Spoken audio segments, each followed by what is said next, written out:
नमस्कार सबैजना ईपीएस भाषा पढिरहनु भएका सम्पूर्ण साथीहरुमा हाई कोरिया युट्युब च्यानलमा सबैलाई स्वागत छ। यदि तपाई यो च्यानलमा नयाँ हुनुहुन्छ भने एक सब्स्क्राइब गरेर फर्स्टमै तपाईले रिसेन्ट ईपीएस कोरियाका सम्पूर्ण जानकारीहरु प्राप्त गर्न सक्नुहुन्छ। यसै क्रममा आज मैले एउटा अर्को नयाँ जानकारी लिएर तपाई समक्ष उपस्थित भएको छु।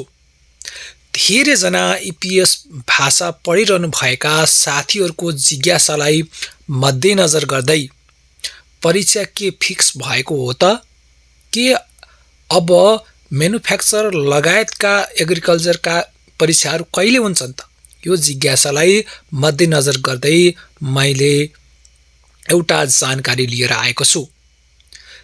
भर्खरै केही दिन यता एक सूचना जारी भएको छ जुन सूचनामा म्यानुफ्याक्चर तर्फको परीक्षा तालिका नोभेम्बर 10 मा आउने भनी एचआरडी कोरियाको वेबसाइटमा अपडेट गरिएको छ। तर यही मितिमा परीक्षा नै हुन्छ भन्न सकिन्न किनभने ईपीएस शाखा ग्वार्खोबाट आधिकारिक रूपमा परीक्षा मिति नतोकेसम्म यो फाइनल हुने छैन। यही मितिमा नै सार्वजनिक हुन सक्छ भन्ने पनि थाहा छैन। तर ईपीएस शाखा ग्वार्खोबाट सूचना नआउन्जेल यसलाई अन्तिम निर्णय मान्न सकिदैन किनभने त्यो निर्णय नआउन भनेको परीक्षा मिति फिक्स नहुनु नै हो। जब ईपीएस शाखा ग्वार्खाबाट सूचना आउँछ त्यसपछि हामीले त्यसलाई अन्तिम निर्णय मान्न सक्छौं।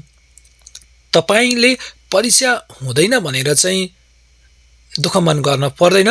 परीक्षा चाहिँ फिक्स हुन्छ तर यही मितिमा नै हुन्छ भनेर चाहिँ थाहा हुँदैन।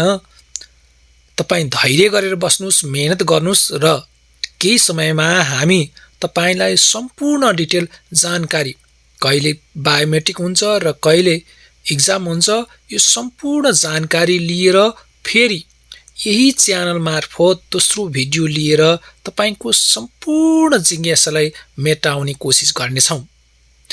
अहिलेलाई तपाई आफ्नो मेहनत भने मजाले गर्दै गर्नुस्। परीक्षा मिति ईपीएस को वेबसाइटमा नोभेम्बर 10 मा आइसकेको छ। यसैलाई आधिकारिक त नमानौ तर पनि यही मितिमा ओरपर हुन्छ भनेर हामीले आशा राखेर आफ्नो मेहनतलाई मेहनतको साथ पढ्नु होला साथीहरु। र यदि अन्त्यमा पनि फेरि यो च्यानललाई सब्स्क्राइब गर्नु भएको छैन भने एक सब्स्क्राइब गर्नु होला। हस्त नमस्कार धन्यवाद।